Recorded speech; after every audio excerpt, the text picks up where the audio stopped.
Cocok teh cocok. Apa gitu? Kon cangkemikon. Enggak. Saya enggak mau cangkemin. Enggak. Urusannya udah sama malaikat. Udah. Cukup. Bapak yang pegang pipi portable ini namanya Cudet. Salah, ngawur. Maksud saya Chung Lei. Nah ya, Chung Lei. Chung Lei sendiri adalah pemilik sasana tinju vintage dengan berbagai peralatan gym Majapahitnya. Gak cuma barang yang Majapahit, membernya juga nyaris. Iya, zaman Majapahit alias udah tua. Usia boleh tua, tapi jiwa kompetitif mereka masih ada. Bapak itu ada yang minta kompetisi tinju kelompok umur di atas 60. Tapi kalau ada yang semangat, maka ada juga yang... Tembak! Oh, 你又話嚟呢度做運動，你睇下啲手。 Saking vintage-nya sasana tinju milik Chung Lei mengadakan sasana tour bagi para wisatawan yang datang ke Makau. Konon katanya, sasana ini sudah ada sejak dinasti Ming masih belum jadi dinasti Chow. Para wisatawan yang datang ke sana selalu dipandu oleh Stelon, salah satu murid Chung Lei yang paling setia. Tapi Chung Lei punya satu aturan aneh. Tidak ada wisatawan yang boleh menyentuh sandbag spesialnya. Tidak peduli bumi gonjang-ganjing, Chung Lei akan melarang siapapun untuk menyentuhnya. Tujuan wisatawan itu diundang sebenarnya untuk menambah member sasana tinju milik Chung Lei agar ia bisa membayar hutangnya. Sayangnya mereka hanya semangat saat ada souvenir saja. Pas disuruh daftar, iya gak ada yang mau.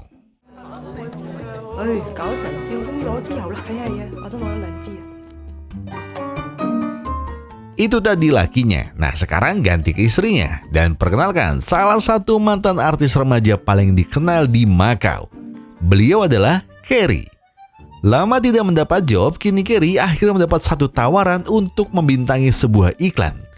Iklan?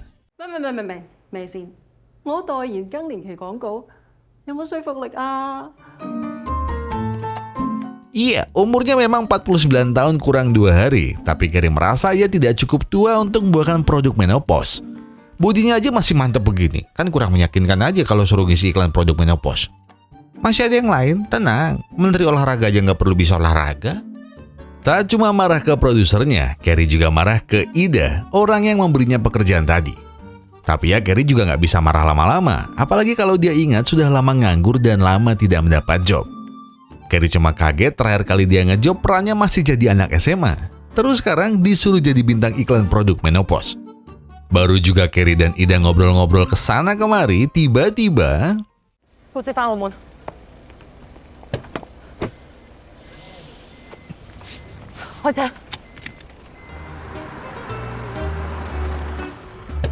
Bye-bye.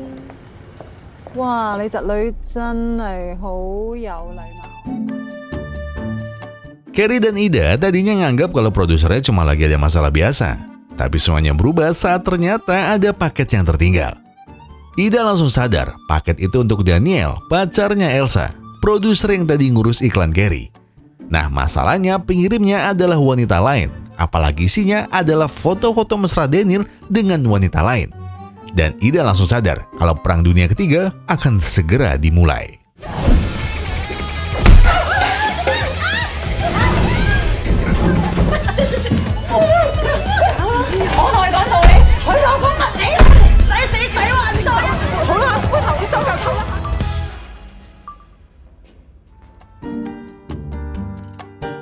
Perang belum usai, Elsa masih emosi pada selingkuhan pacarnya.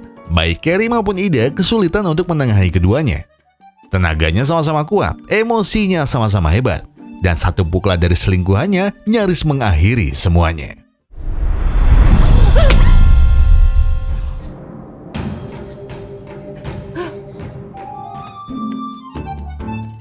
Pria gagah yang menghentikan semua pertikaian itu adalah Chung Lei.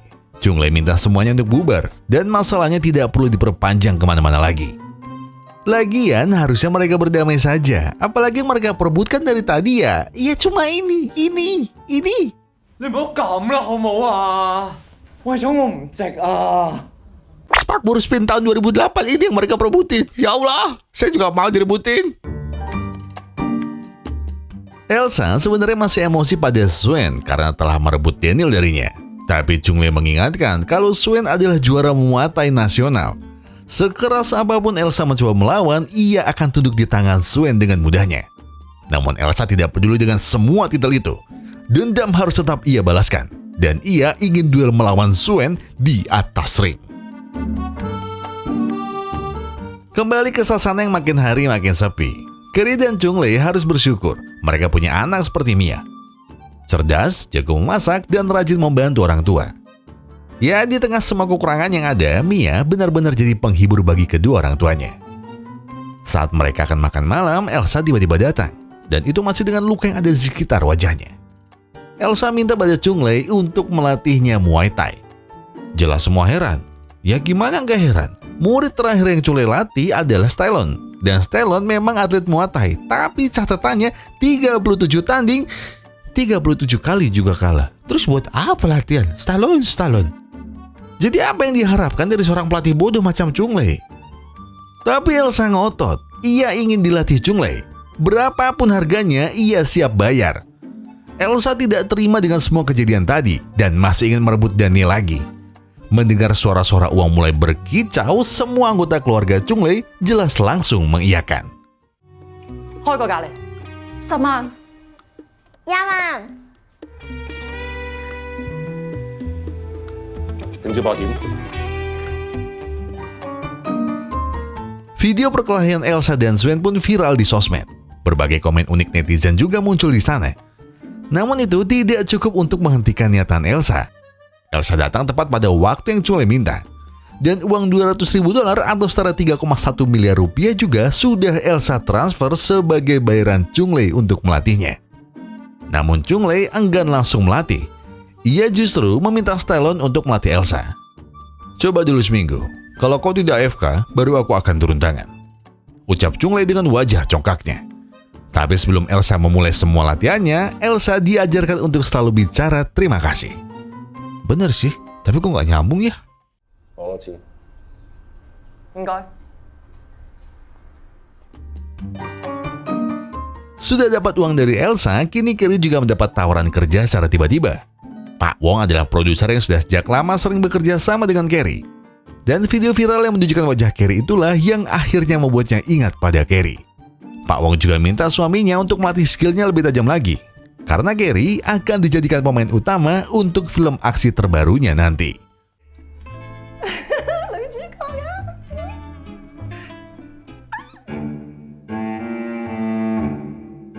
Sulitnya bisnis sasana olahraga ternyata tidak hanya dirasakan oleh Chunglei saja. Arnold juga merasakan hal yang sama. Ia bahkan harus terpaksa mendepak Swen. Iya, walaupun Swen adalah talent paling besar dengan puluhan prestasi di bidang Muay Thai, tapi tidak ada yang bisa Arnold lakukan lagi selain menyelamatkan sasana miliknya sendiri. Namun sebelum itu, Arnold sebenarnya heran. Bisa-bisanya Swen rela mati-matian membela pria miskin dengan muka yang standar KKM itu. Swen enggan menjawab, karena ia tahu kalau di pikiran Arnold semuanya hanya tentang uang, dan uang.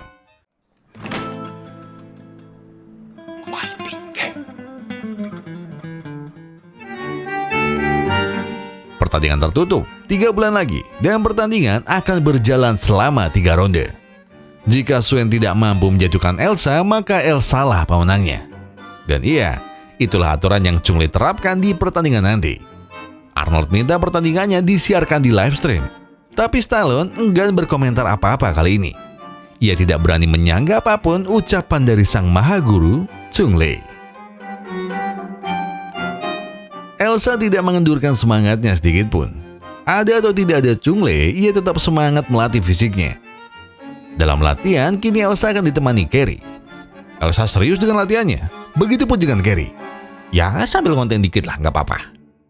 Saat Carrie dilatih pukulannya dan Elsa dilatih ketahanan tubuhnya, Carrie nampak ragu dan tidak tega menyakiti Elsa. Tapi Elsa punya ide cemerlang. Ia langsung mengucap kata menepos di depan Carrie. Dan seketika langsung membakar semangatnya.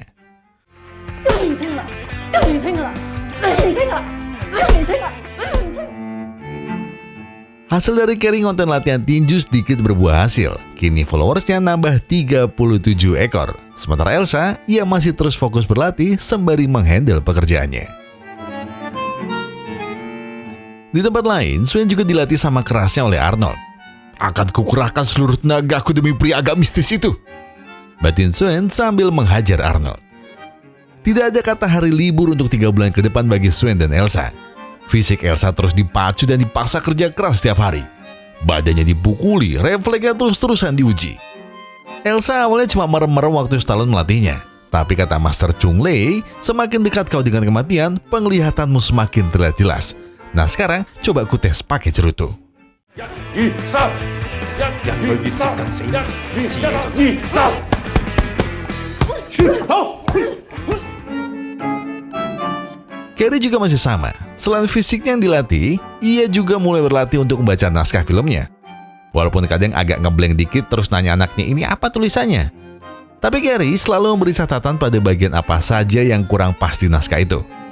Carrie juga kadang berlatih peran dengan Chung Lei untuk melatih kemampuan aktingnya yang sudah lama tidak terpakai.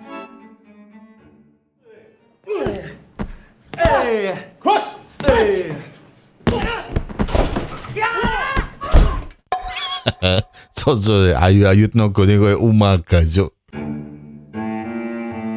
Latihan keras Elsa lama-lama mulai menunjukkan hasilnya. Elsa dan Carrie pun layaknya seorang kakak adik yang selalu memberi dukungan satu sama lain.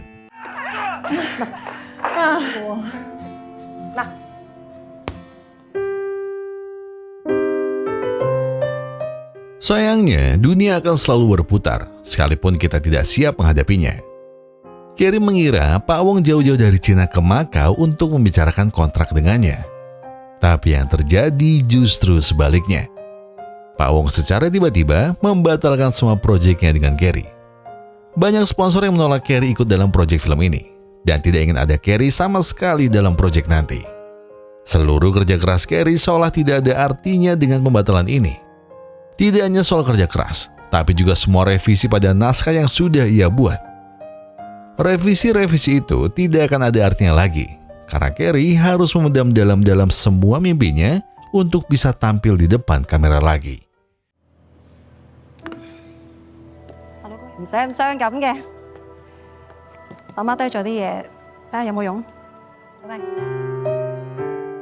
Di jalan pulang, Carrie tidak dapat lagi menahan tangisnya. Ia tidak pernah siap mendengar kabar pembatalannya. Tanpa sengaja, Chung Lei tiba-tiba datang dari belakangnya. Ia genggam tangan Carrie erat-erat. Ia dengarkan semua keluh dan kekecewaan yang istrinya sedang rasakan. Chung Lei lalu memeluknya. Ia biarkan sang istri menangis keras di pundaknya. Chung Lei lalu ikut melakukan apa yang tadi istrinya lakukan. Ia mengeluh di depan pohon dan menumpahkan semua perasaannya. Aku selalu semangat dalam hal Muay Thai. Aku selalu ingin mencoba semua yang aku bisa. Tapi usahaku sia-sia. Bahkan istriku sampai harus mencari nafkah untuk bantuku. Padahal sebenarnya aku tidak senang istriku acting lagi. Bukan aku tidak mendukung apa yang istriku mau. Tapi aku selalu takut saat melihat istriku lelah dan tersakiti di luar sana. Andai saja sasanaku bisa hidup lagi, mungkin aku tidak harus membiarkan istriku mengambil kerja di luar sana. Dan kadang aku berpikir untuk menjualnya saja. Tapi tiba-tiba, ada orang yang menyewa jasaku lagi. Jadi, mungkin dialah orang yang akan menyelamatkanku dan juga keluargaku.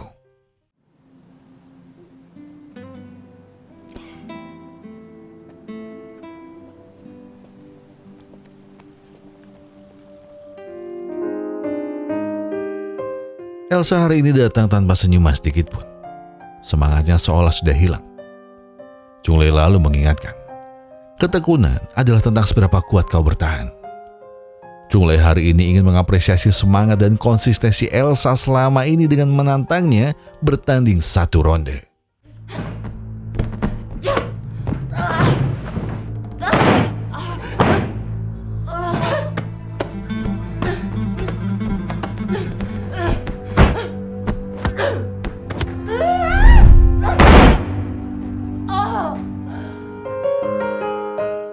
Semua kemarahan Elsa hari ini ternyata berawal dari Suen. Elsa tak sengaja bertemu Suen saat jogging tadi. Suen terus-terusan meremehkannya. Elsa memang marah.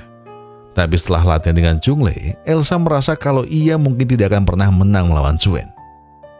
Semua itu sebenarnya sudah diduga oleh Carrie, Chung Lei, atau bahkan Stallone.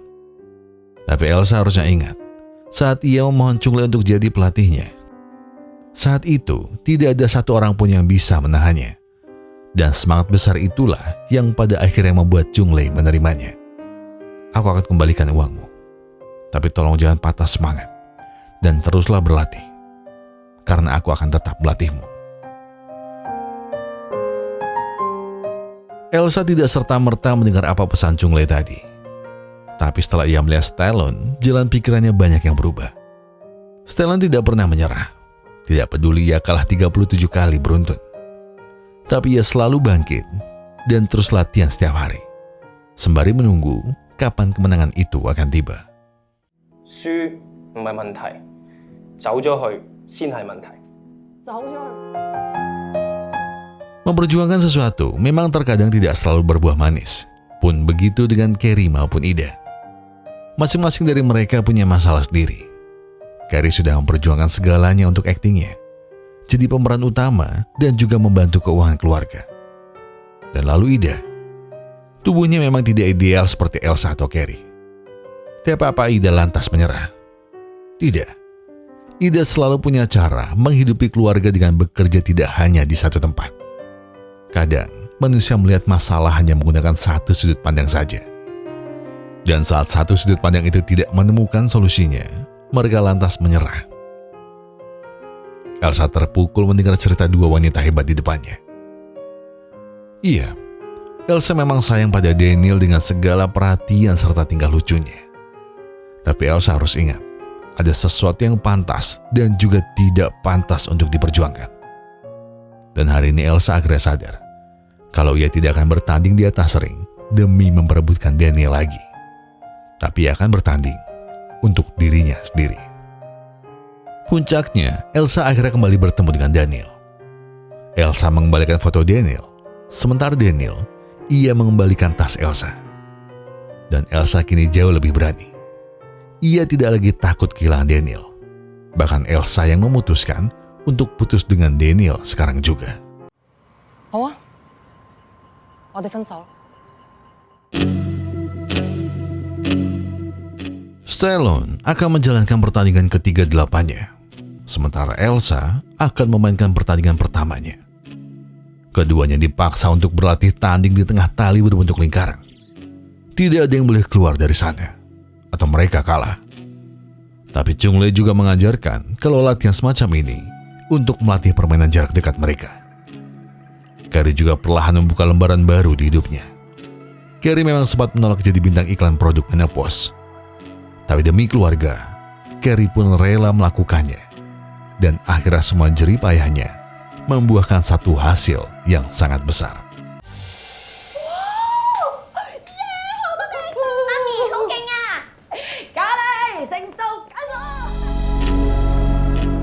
Pertandingan ke-38 Stellan akhirnya digelar. Dengan ditemani Elsa di tepi ring, harapan Stellan hanya satu, menang. Semua usaha sudah ia kerahkan. Semua teknik pukulan ia tunjukkan. Stellan mengeluarkan semua kekuatannya untuk bertahan. Dan Stellan hanya tinggal menunggu hasilnya.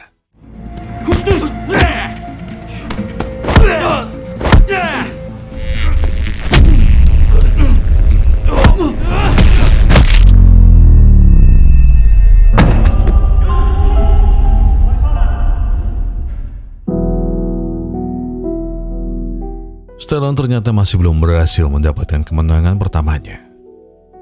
Dan Arnold tiba-tiba datang, lalu marahi Stellan.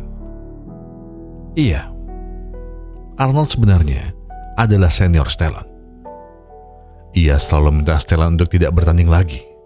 Atau itu sama saja dengan melukai dirinya. Jika Stellan butuh uang, Arnold akan memberi kerja di tempatnya. Namun, Stellan menolak. Ia masih berpegang teguh pada pesan Chunglei, kalau jangan hanya berpikir soal menang dan kalah. Dan tidak lama setelahnya, Chunglei datang. Arnold lalu memilih diam. Hingga akhirnya Chunglei memancing pembicaraan dengan memuji sasana Arnold yang kini sudah berkembang pesat. Dan Arnold pun langsung sumber. Jelas, tidak seperti sasanamu yang cuma stuck di situ-situ saja. Prinsipmu yang kolot dan tidak pernah mau diajak maju dalam masalahnya. Tahu kalau emosi Arnold sudah mulai tidak terkontrol, Chunglei pun mengajak Arnold keluar. Dan Arnold tidak basa-basi. Ia langsung marah pada Chung Lee karena terus-terusan memaksa Stallone untuk bertanding. Tidak puaskah kau dengan prestasiku sebagai juara dunia Muay Thai? Atau kau juga masih tidak puas dengan prestasi Swen sudah jadi juara nasional? Aku dan Swen adalah muridmu. Dan aku tidak pernah ingin meninggalkanmu jika kau mau diajak maju. Olahraga ini besar. Dan harusnya kau mau menjadikan ini sebagai ladang bisnis. Seperti yang kulakukan sekarang. Tapi tidak sedikit pun Chung Lee bergeming dengan semua ucapan Arnold. Baginya, Muay Thai adalah tentang melakukannya dengan hati, bukan untuk industri. Tidak usah bicara soal prestasi juara dunia. Dulu, Arnold pernah tidak muncul saat pertandingan melawan Chung Lee. Tapi Chung Lee bilang pada orang lain kalau Arnold mengalahkannya. Dan cerita bohong itulah yang menaikkan nama Arnold hingga sekarang. Merasa diremehkan oleh mantan pelatihnya, Arnold pun kali ini menantang Chung Lee untuk bertarung sekali lagi. Tanpa peduli kalau yang ia tantang adalah gurunya dan juga seorang legenda Muay Thai. 我要同你隻抽，咩啊？我要同你隻抽。 Dan iya, memang benar semua yang Arnold ucapkan dari tadi. Chung Lee memanglah pelatihnya. Semua orang boleh melihatnya bodoh sekarang. Tapi dulu, kekuatan tangan kirinya sudah melegenda di seluruh Makau. Sayangnya mereka harus berpisah karena Chung Lee tidak pernah mau menjadikan Muay Thai sebagai bisnis. Chung Lee terlalu mencintai Muay Thai dan prinsipnya masih sama. Ia hanya akan melatih siapapun yang punya bara api semangat dalam dirinya. Dan bara api itu masih ada dalam diri Stallone dan juga Elsa. Sementara untuk Swen, ia sudah menjadikan Muay Thai sebagai profesi dan ajang popularitas. Dan ia lebih memilih ikut Arnold karena prospeknya di sana jauh lebih jelas dibandingkan dengan Chung Lee. Maka dari itulah kini Chung Lee selalu diremehkan sebagai seorang pelatih bodoh. Bukan karena kemampuannya, tapi justru karena rasa cintanya pada Muay Thai.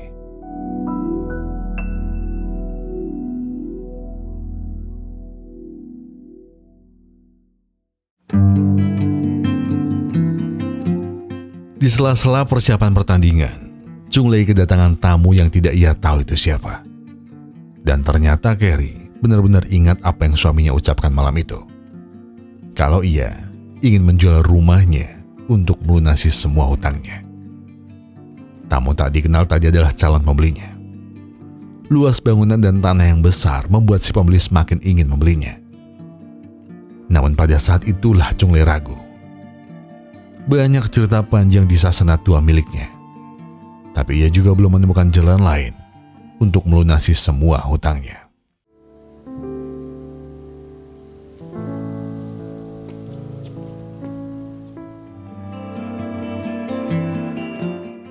Malam harinya, Chung Lee mengajak Stallone dan Mia makan di warung langganannya. Dan tak lama setelahnya, Elsa dan Carrie juga datang untuk bergabung. Chung Lee sengaja memesan banyak makanan di sana. Tapi bukan karena ia lapar. Tapi karena warungnya akan tutup secara permanen. Dan ya memang begitulah bisnis. Tak peduli sebesar apa bisnismu dulu, pasti ada waktunya untuk jatuh juga. Namun tidak begitu kata Elsa. Orang pasti kembali saat tahu produknya memang bagus. Carrie pun mengiyakan. Live streamnya sukses besar. Dan itu menarik perhatian Pak Wong lagi. Ia ingin memberikan peran sekali lagi untuk Carrie. Dan ia yakin kalau yang ini tidak akan gagal lagi. Dan sama halnya dengan sasana milik Chung Lee, semua masih bisa diperbaiki. Dan Elsa akan membantu semuanya setelah pertarungannya dengan Swen nanti. Dan Mia pun mengajukan diri.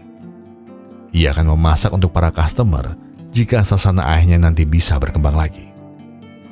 Tahu dirinya mendapat support dari semua orang di sekitarnya, semangat Chung Lee pun kembali. Dan mungkin ini adalah momen yang tepat untuk bangkit dari semua keterpurukannya.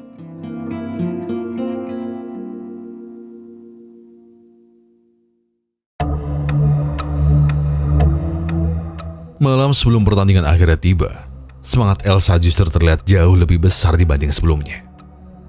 Melihat bara api semangat di mata Elsa, Chunglei lalu datang dan memberi satu pesan terakhir untuknya. Seluruh kerja kerasmu akan ditentukan dalam 3 ronde. Dan setiap rondenya akan berlangsung 1 menit dan break 30 detik selama 2 kali. Jadi lakukan yang terbaik dalam 4 menitmu besok. Aku pasti mendukungmu. Dan Elsa menerima semua kalimat itu. Tapi ada satu pertanyaan yang Elsa pendam selama ini. Muay Thai sangat melelahkan. Namun kenapa Chunglei masih terus menekuninya? Tekuni saja, maka kau akan tahu sendiri alasannya. Chunglei hanya menjawab singkat dan membiarkan Elsa memahami sendiri apa artinya.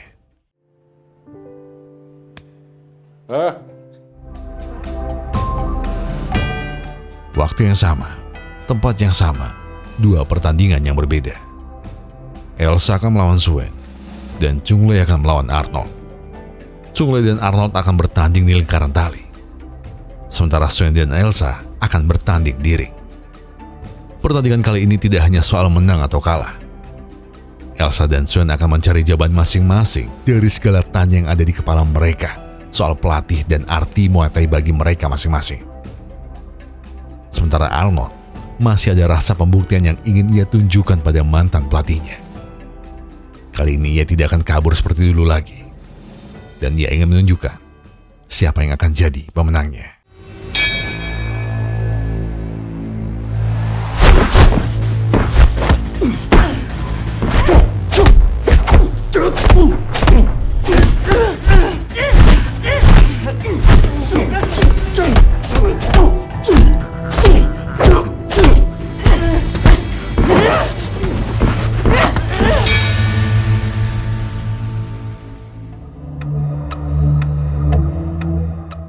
Ronde 1 berjalan dengan sengit. Namun belum ada yang mampu mengalahkan satu sama lain pada ronde yang pertama. Jeda 30 detik terasa sangat singkat, dan mereka harus bersiap untuk memulai ronde kedua. Awal ronde, Arnold nyaris keluar dari lingkaran dan hampir mengakui kekuatan dari mantan pelatihnya. Tapi ia tidak semudah itu untuk ditaklukkan. Pun begitu dengan Elsa. Secara teknik dan pengalaman, ia memang jauh di bawah Suen. Tapi soal semangat, Elsa jauh di atas Suen. Tidak peduli ia dihajar berkali-kali oleh Suen, Elsa tetap bangkit, dan dia tidak menyerah sedikit pun. Dengan sedikit bantuan dari Stallone, Elsa sukses menjatuhkan Suen untuk pertama kalinya. Namun sialnya, itu justru memantik emosi Suen untuk membalasnya.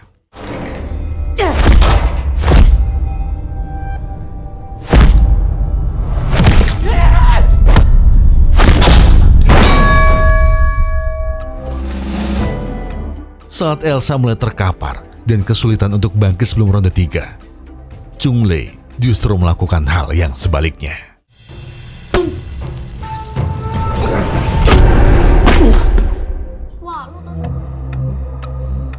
Dan Arnold memang kalah. Tapi kali ini ia menantang Chunglei 1 kali lagi. Dan ia minta pelatihnya untuk melepas sarung tinju di tangan kirinya. Ia ingin merasakan pukulan tangan kiri dari sang legenda. Pukulan yang mungkin sudah sangat lama tidak ia rasakan setelah ia tidak dilatih oleh Chunglei lagi.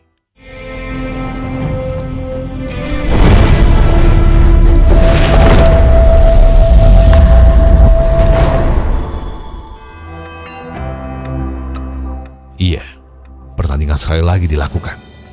Tangan kiri Chunglei memang tidak lama digunakan untuk bertarung, tapi tajinya masih sama seperti dulu. Arnold semakin kesulitan dengan kecepatan dan kekuatan pukulan-pukulannya.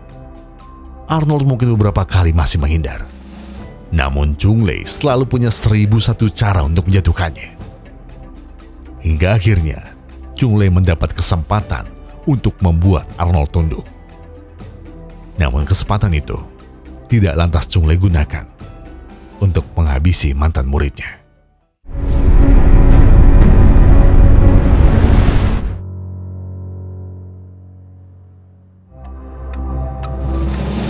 Kembali ke ring, ronde ketiga, alias ronde penentuan bagi Elsa maupun Suen. Jika Swen tak mampu menundukkan Elsa, maka Elsa akan dipastikan menang. Dan jelas itu tidak akan mungkin Swen biarkan. Ia benar-benar menggila di ronde kali ini. Pukulan-pukulannya tak bisa Elsa tahan lagi. Elsa pun tersungkur. Tapi Elsa tidak memberi tanda kalau ia menyerah. Dan Swen juga tidak mengajarnya. Swen hanya diam. Ia membayangkan ada diri Swen muda pada semangat Elsa untuk tidak menyerah. Swen terus diam. Dan ia terus-terusan diam. Hingga akhir ronde ketiga.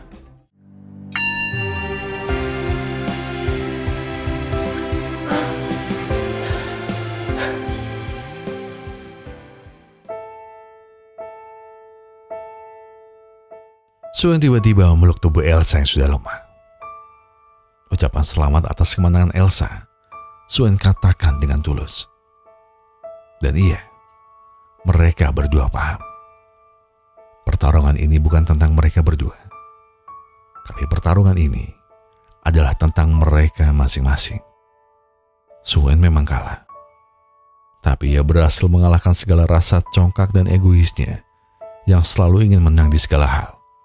Dan rasa ingin mendapatkan semuanya hingga melupakan apa hakikat cukup yang sesungguhnya. Dan untuk Elsa, dia akhirnya mengerti kalau Muay Thai mengajarkan arti bertahan dan meyakinkan diri atas segala keraguan dalam hatinya. Namun di balik pelukan Chung Lee dan Arnold, ternyata masih ada urusan yang belum usai.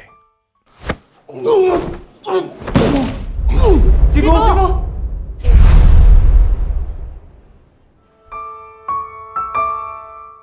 Hening. Ya, tak sepatah kata pun terucap dan tak satu pukulan pun yang Chung Lee arahkan langsung ke wajah Arnold. Tak lama setelahnya, Chung Lee menyadari kalau sandbag spesialnya sudah jebol sepenuhnya. Dan Chung Lee langsung menghajarnya. Semua murid Chung Lee paham betul betapa spesial sandbag itu. Dan semuanya langsung berbondong-bondong ingin mengembalikan pasirnya ke dalam. Namun Chung Lee menahan mereka. Chung Lee justru senang. Sandbag itu spesial karena dialah simbol kerinduan Chung Lee pada muridnya. Dan sandbag itu pertama kali dibeli saat mereka masih berkumpul dan meramaikan suasananya. Chung Lee rindu betapa hangatnya suasana dulu. Semua sederhana, tapi kehangatannya selalu ada. Chung Lee tak pernah marah pada Arnold hanya karena ia sukses dengan bisnis Muay Thai-nya. Ia juga tak marah melihat kesuksesan Swen menjadi juara nasional lalu meninggalkannya. Chung Lee hanya rindu. Dan satu-satunya cara untuk mengingat kehangatan dulu yang pernah ada hanyalah sandbag itu. Tak banyak yang Chung Lee ingin di sisa hidupnya. Yang ia inginkan hanyalah kehangatan yang dulu pernah ada. Mia memasak untuk makan malam hari ini. Tapi hari ini tamunya jauh lebih banyak dari sebelumnya. Swen dan Arnold kini ikut bergabung di dalamnya. Tidak ada satupun dari mereka yang datang dan tidak menghargai pelatihnya. Mereka justru datang untuk menghidupkan kembali Sasana yang hampir mati. Mereka punya Arnold sang juara dunia, sekaligus ahli dalam bisnisnya. Lalu ada Kerry yang seorang artis dan bisa jadi brand ambasador Sasananya. Dan kemudian Swen, petarung juara nasional yang masih bisa mengejar titel juara dunianya. Lalu ada Elsa yang mahir dalam urusan marketingnya. Dan jangan lupa ada Mia yang juga siap memasak untuk para pelanggannya. Stella juga siap membantu pendaftaran jika nantinya ada yang berminat. Dan yang terakhir, tentu saja Chung Lee, sang legenda Muay Thai Macau yang dikenal punya pukulan tangan kiri yang berbahaya. Orang yang pastinya diharapkan bisa melahirkan bakat-bakat baru di negaranya nanti. Tak ada lagi pertikaian, tak ada lagi saling keras kepala, dan tidak ada lagi ingin menang satu sama lain. Mereka hanya ingin Chung Lee kembali membesarkan tempat yang dulunya adalah tonggak awal mereka hingga ada di titik sekarang ini.